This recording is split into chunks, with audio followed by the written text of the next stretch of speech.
오늘도 주님의 성령이 여러분과 함께하기를 예수 이름으로 축복합니다. 아멘. 여러분, 하얀 거짓말, 백색 거짓말이라고 하죠.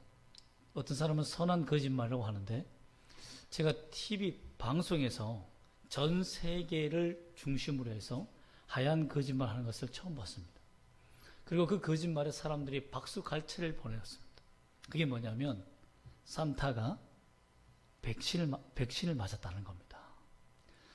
그전에는 산타 할아버지가 각 나라의 코로나 때문에 자가격리로 인해서 2주 동안 격리당하여서 그러면 1월달이 넘기 때문에 못 온다라고 했는데, WHO의 방송에서 뭐라고 말하냐면 우리는 산타 할아버지와 할머니에게 백신을 놔줬다.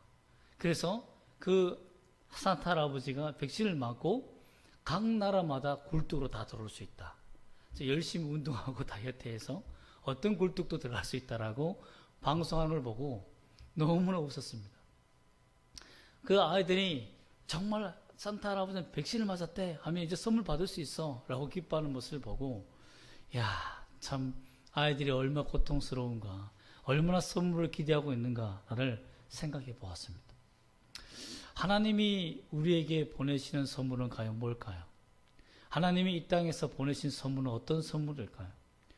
하얀 거짓말이 아니라 진짜 진실된 선물은 과연 뭘까요? 우리 한번 살펴보기를 원합니다. 오늘 하나님께서 보내신 선물은 마리아에게 아기 예수라는 고통의 선물을 주십니다.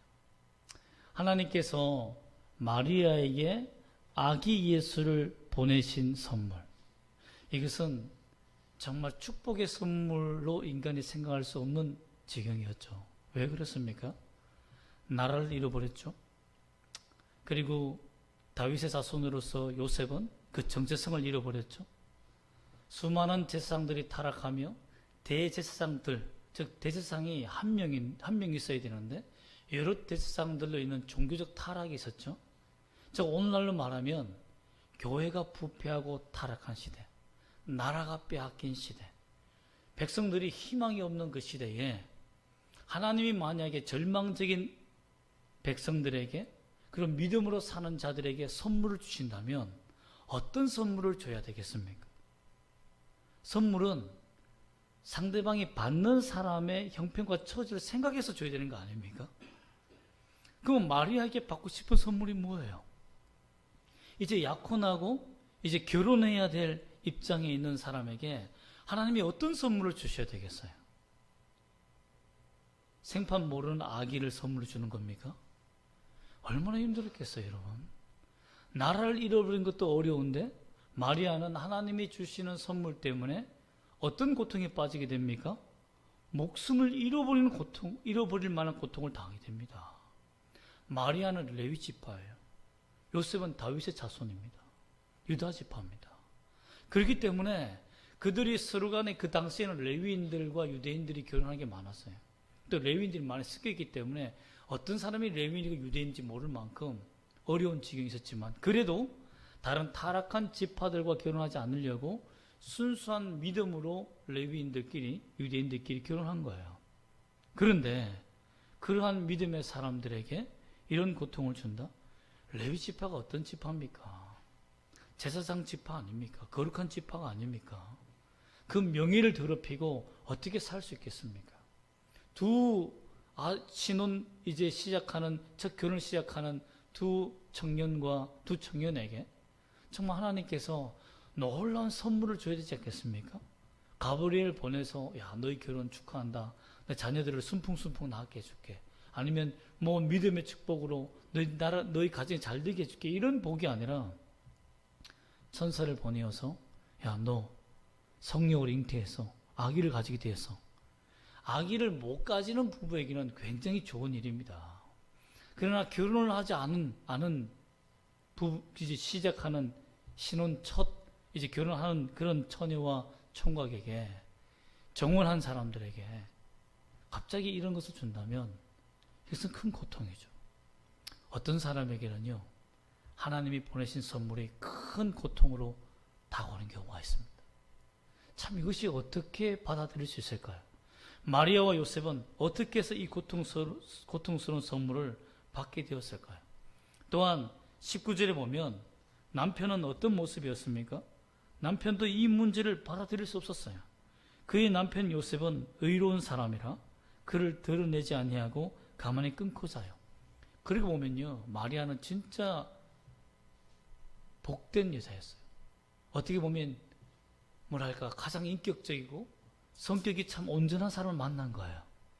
이 사람과 함께 행복을 꿈꾸며 아름다운 가정을 꿈꿨던 그 꿈이 산산조각 난 것이 누구 때문입니까? 하나님 때문이죠.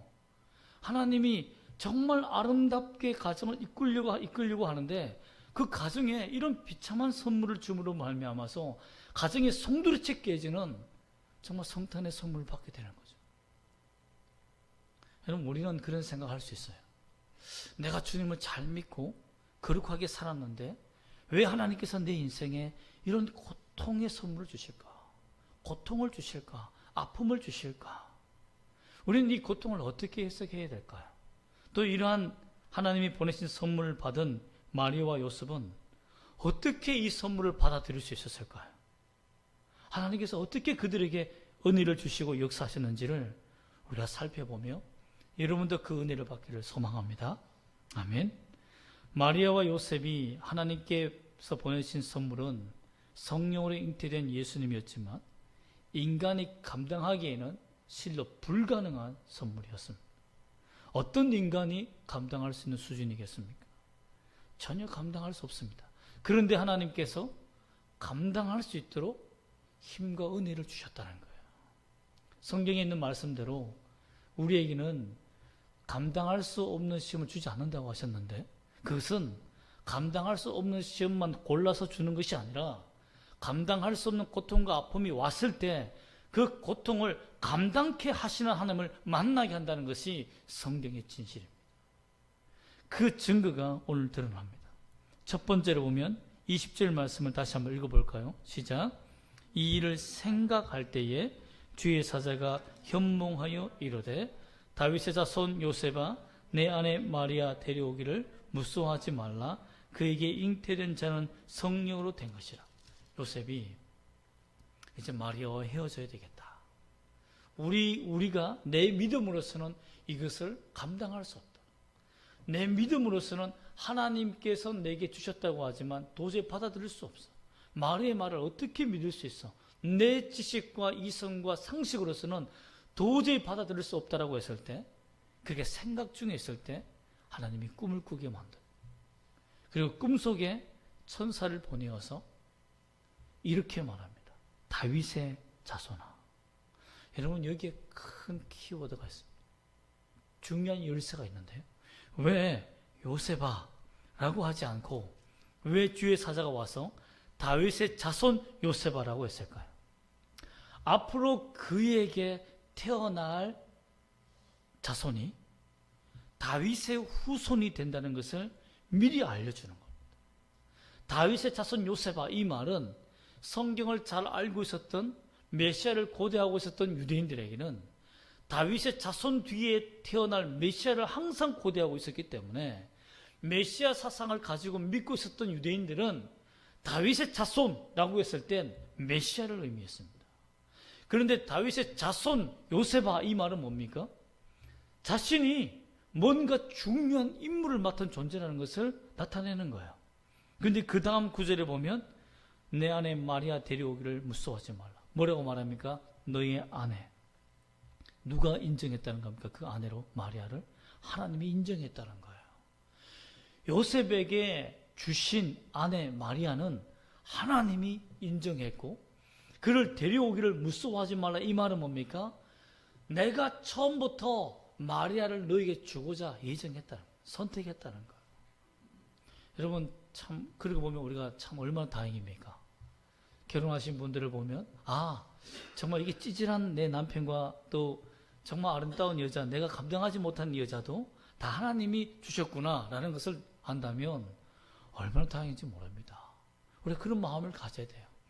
하나님이 짝지어 준 것을 우리 인간이 갈라쓰게 하지 못한다. 이 말은 하나님께서 우리로 하여금 믿음 안에서 만나게 하신 그 사람들은 다 주님이 인도하셨다는 것을 우리가 믿어야 한다는 거예요.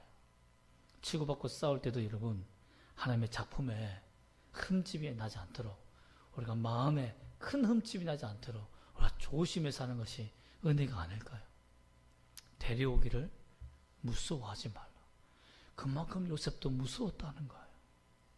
하나님을 믿고 의지하며 사는 그들에게 가장 큰 무서움과 두려움이 하나님이 보내준 선물이었다는 겁니다. 그런데 하나님께서 그에게 이렇게 말합니다. 무서워하지 말라. 그에게 잉태된 자는 성령으로 된 것이라. 인간이 손댄 것이 아니다. 인간의 부정으로 말미암아 태어난 아이가 아니라 하나님께서 너희에게 기적까지 찾아온 선물이다. 즉 인간이 감당할 수 있는 선물이 아니다라는 거예요. 인간이 만들 수 있는 선물이 아니다. 인간이 줄 수 있는 선물이 아니라는 거예요. 하나님께로만 올 수 있는 은혜의 선물이라는 겁니다. 이걸 알려준 거예요. 여러분, 우리가 예수 그리스도를 믿게 된 것은 우리의 힘이 아니라는 겁니다. 우리가 만들 수 있는 종교가 아니에요. 인간이 만들 수 있는 기독교가 아닙니다. 하나님께서 보내신 분을 통해서 창설된 종교가 기독교입니다. 그러므로 우리가 그 믿음을 가진다는 것이 얼마나 놀라운 일입니까? 우리가 우리 힘으로 믿는 것이 아니라 하나님이 주신 힘과 능력과 성령으로 우리가 믿음을 가졌지 않습니까? 이처럼 마리아와 요셉에게도 너희가 잉태한 이 아이는 성령이 주신 것이다. 믿음으로 받아야 된다. 믿음으로 받아야 된다. 그러면서 21절에 보면 두 번째로 그에게 또 은혜를 주시는데 한번 읽어볼까요? 시작. 아들을 낳으려니 이름을 예수라 하라. 이는 그가 자기 백성을 그들의 죄에서 구원할 자이심이라 하니라. 아들을 낳는다. 여러분, 그 당시에 초음파 있습니까? 아들과 딸을 구별할 수 있는 기술이 있어요? 그 당시에? 딱 보면 알아요? 뒤태를 보면 알고 배의 모양을 보면 아들인지 압니까? 확률상 알지는 모르지만, 경험상 알지는 모르지만, 여러분, 딸이라 생각했다가 아들로 태어난 사람이 얼마나 많은지 아십니까? 저도 그랬습니다. 딸인 줄 알았는데 아들이네. 여러분, 그래요. 인간의 경험과 인간의 능력은 한계가 있는 거죠. 도저히 아들인지 딸인지 구별할 수 없는 그 시절에 하나님께서 아들이다라고 확정한 것은 뭡니까? 이것은 너희의 힘으로 존재하는 아들이 아니라 하나님이 예정하여 주신 아들임을 다시 한번 확인해 주는 거예요. 천사를 보내서 꿈으로 한 것은 꿈을 깨면 이 개꿈 아니야? 이럴 수 있잖아요. 그럴 수 있습니다. 그런데 실제적으로 아들을 낳는다라고 확정해 준 것은 뭡니까? 그 꿈이 하나님께로부터 왔는지 아니면 그냥 인간의 개꿈인지를 증명해 주는 거죠. 나중에 아들을 낳았을 때 그가 해야 할 모든 감당해야 할 하나님이 보내주신 선물을 감당해야 할 그 의지에 불을 붙이는 계기가 되는 거죠. 그리고 또한 그 이름을 뭐라고 합니까? 예수라 하라. 구원자라 하라. 그리고 그에게 소명을 주십니다. 그 가족에게. 그들의 죄에서 구원할 자이십니다. 이 말은 뭡니까? 너희가 메시아를 잉태했다. 앞으로 인류의 죄를 감당할 하나님을 잉태했다. 여러분, 오늘날 만약에 이러한 예언을 받는다면 감당이 불감당이죠. 감당이 불감당이겠죠. 그런데 그때 하나님께서 이것이 환상이 아니라 정신병이 아니라 정말 하나님께서 주신 은혜임을 알게 하기 위해서 예수라 하라라고 이름을 마리아와 요셉에게 각각 알려주십니다. 서로가 알지 못하고 서로가 환상을 경험했을 때 와서 비교해봐서 맞췄을 때 그렇다라고 알 수 있도록. 이 일이 누구에게 있었죠? 세례 요한을 낳을 때. 세례 요한을 낳을 때. 여러분, 이름을 직접 지어주신 사람이 성경에 몇 안 됩니다. 우리가 잘 아는 솔로몬, 그리고 세례 요한, 그리고 예수. 몇 안 돼요. 하나님께서 그 이름을 지어준 사람의 공통적인 특징은 뭡니까? 다 하나님 예수 그리스도 관련된 사람들입니다. 예수 그리스도와 직접된 사역에 관련된 사람이에요. 즉 내가 지은 이름이 아니에요. 이것은 뭐냐면 하나님의 것이라는 겁니다. 이 아들은 하나님의 것이라는 거예요. 세례 요한도 하나님의 것이라는 거예요. 그런데 6개월 뒤에 태어난 이 아이도, 예수도 하나님의 소유라고 선포한 겁니다. 요셉아, 마리아에게 잉태한 것은 인간의 것이 아니라 내 거야. 그러니 두려워하지 말고 내가 책임질 테니까 그 아이를 낳아라 라고 명령하신 겁니다. 그리고 사명을 준 거예요. 그 온 가족에게. 뭡니까? 지켜라. 이 메시아를 지켜서 십자가 사역에, 즉 인류의 구원을 위해서 그가 할 수 있도록, 그 생명을 버릴 수 있도록 명령을 주신 겁니다. 여러분, 하나님이 보내주신 선물을 처음 받았을 때는 두려움과 공포와 감당할 수 없는 재앙이라 느꼈지만 하나님께서 감당할 수 있도록 이해시켜 주시고 납득시켜 주시고 두려워하지 말라고 다 설득하시는 그 하나님을 만난 이후에 요셉은 힘을 얻습니다. 또한 그의 말씀이 그냥 또 하나님이 이 정도 하면 알아들어야 될 텐데 하나님께서 또 한 가지 더 확실한 보증을 그에게 주십니다. 그게 뭡니까? 23절 말씀입니다. 한번 읽어볼까요? 시작. 보라, 처녀가 잉태하여 아들을 낳을 것이요 그의 이름은 임마누엘이라 하리라 하셨으니 이를 번역한 즉 하나님이 우리와 함께 계시다 함이라. 이것은 어디에서 일어나는 말이라고 했죠? 22절에 보면 이 모든 일이 된 것은 주께서 선지자로 하신 말씀을 이루려 하심이, 즉 너희들이 하나님의 말씀을 이루기 위해서 선택을 받았다는 것. 이 말은요, 오늘날 우리에게도 적용됩니다. 우리는 누구를 통해서 영적으로 거듭난, 다시 태어난 아이가 됩니까? 성령을 통해서 거듭난 존재가 됩니다. 그러면서 하나님의 가족이 되면서 우리가 받은 사명이 뭡니까? 주의 뜻을 이루는 것. 주님이 오시는 마지막까지 하나님의 복음을 전파하며 예수가 주라는 것을 선포하는 이 뜻을 이루기 위해서 우리가 이 땅에 거듭났다는 겁니다. 부모로부터 태어난 것이 아니라 하나님으로부터 태어나는, 위로부터 오는 자녀가 되었다는 것입니다. 그 증표의 첫 번째 열매가 누굽니까? 예수 그리스도라는 거예요. 그렇기 때문에 예수님이 얼마나 소중한 존재임을 요셉에게 설명해 준 겁니다. 대부나 어떤 다른 아버지가 이름을 지은 것이 아니라 하나님이 직접 이름을 주심으로 말미암아 1000년이 넘게 맺어온 그 언약을 드디어 이루시는 하나님의 역사를 보게 되었다라는 것입니다. 이때 요셉이 그 말씀을 듣고 그 행동이 변합니다.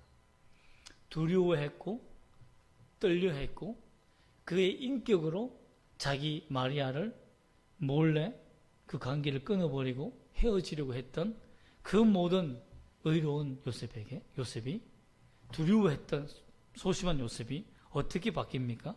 24절을 읽어볼까요? 시작.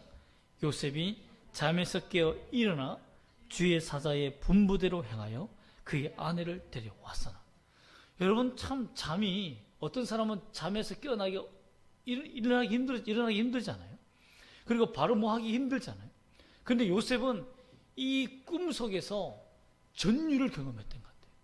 하나님의 임재하심과 그 메시지를 통해서 정말 꿈이지만 생시처럼 느끼는 놀라운 환상과 같은 은혜를 경험하고는 그 잠에서 바로 깨어 일어나서 내가 주의 명령대로 순종하려는 강력한 믿음을 보게 됩니다.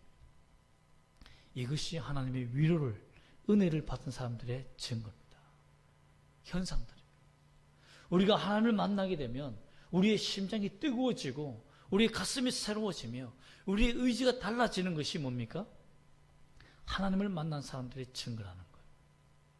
그런데 수많은 사람들이 나는 하나님을 만났다. 나는 주님의 언약을 경험한 자다. 난 주님의 은혜를 받은 자다라고 하면서 그 믿음의 행동은 잠에서 깨어 일어난 자가 아니고 나는 그냥 헛된 꿈을 꾸었다라고 생각하며 평상시에 삶을 살아가는 것이 우리의 모습이 아닙니까? 그것이 믿음 없는 사람들의 모습입니다. 그러나 하나님을 만난 사람은 만난 것으로 끝나지 않습니다. 반드시 만남의 행위를 반드시 하게 되어 있다는 것입니다. 그리고 분부대로 순종했다고 됐습니다. 주의 사사의 분부대로 행하여 그대로 순종했다는 거예요. 그 순종이 누굽니까? 그의 아내를 데려왔다는 것. 이것은 내가 그 마리아와 함께 믿음을 지키기 위해서 무엇을 포기했다는 겁니까? 무엇을 하나님께 위탁했다는 거예요? 내 생명을 하나님께 위탁했다는 거예요.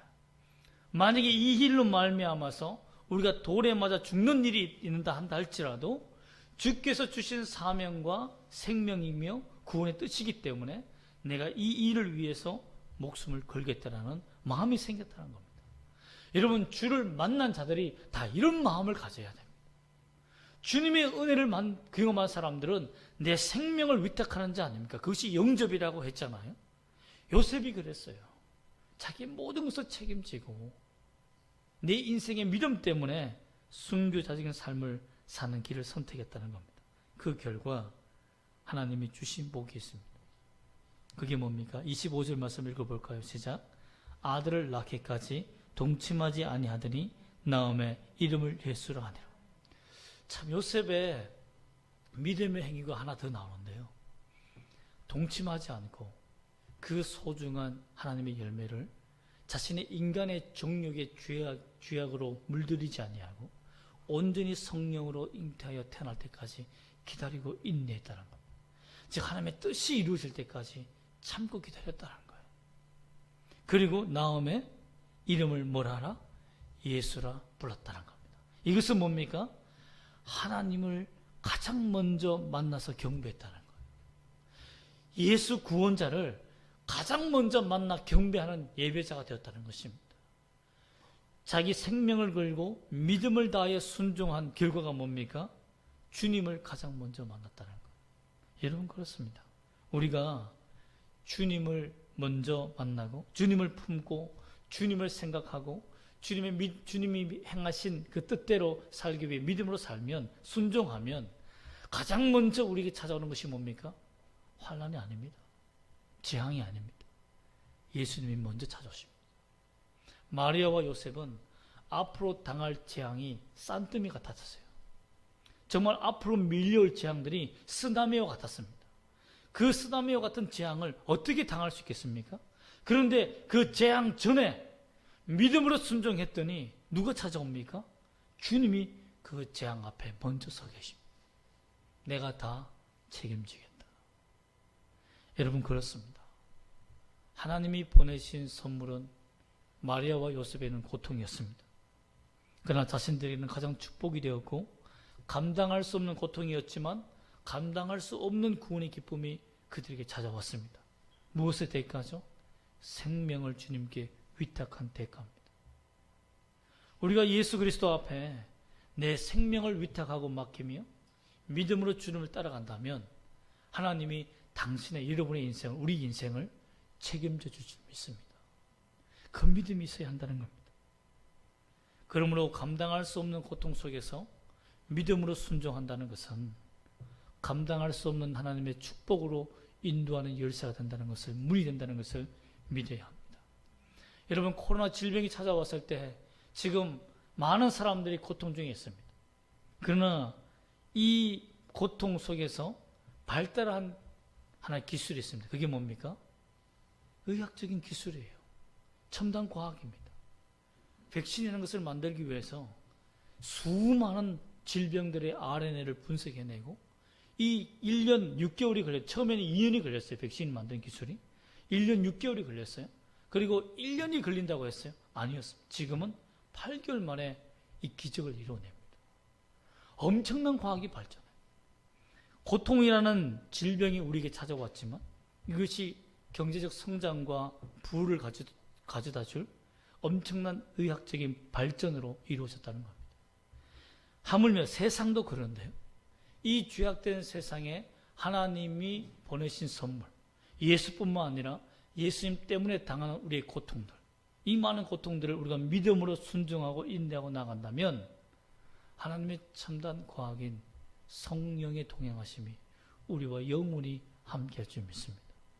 절대 하나님께서 우리를 버리지 않습니다. 그러므로 하나님 보내신 선물은 누굽니까? 예수 그리스도입니다. 산타가 줄 수 없는 것이 뭡니까? 예수 그리스도입니다. 부모가 줄 수 없는 것이 뭡니까? 예수 그리스도십니다. 그분을 만나기를 소망합니다. 우리 모든 인간의 죄악을 위해서 감당할 수 없는 이 죄악을 우리를 위해서 해결하시기 위해서 자신이 모든 것을 감당하신 주님.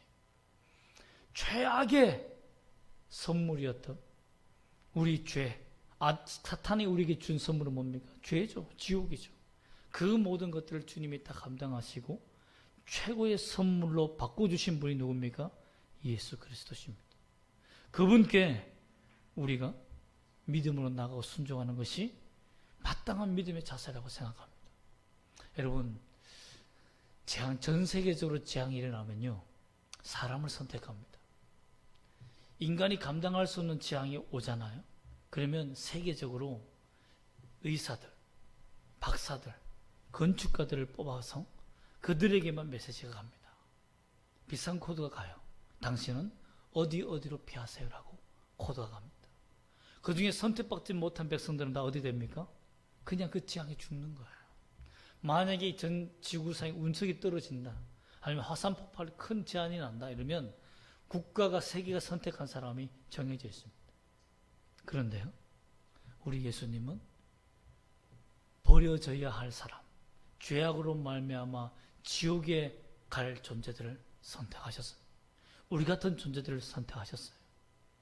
재앙이 오기 전, 마지막 심판이 오기 전 구원받을 자들에게, 어떤 죄인이든지 간에 예수 그리스도를 믿는 자들에게는 그 은혜를 주시는 복을 주셨다는 겁니다. 그러고 보니 우리가 선택받았다는 그 기쁨이 넘쳐나는 것이죠. 이 믿음을 우리가 오늘도 감사하며 예수님이 이 땅에 왜 오셨는지, 우리가 오늘을 어떻게 보내야 되는지, 내가 누구를 선택하며 살아야 되는지, 내가 가장 큰 고통의 선물을 예수님 때문에 받았다면 이 고통의 선물이 마리아와 요셉에게는 예수 그 자체였는데, 내 인생에 예수 그 자체가 고통이라면 우리가 어떻게 이 고통을 믿음으로 대할 것인가 고민하며 사는 여러분 되시기를 소망합니다. 반드시 그 고민 속에 믿음으로 순종하는 여러분의 삶 속에 주님이 재앙 앞에 서 계시는 그 은혜를 보게 될 것입니다.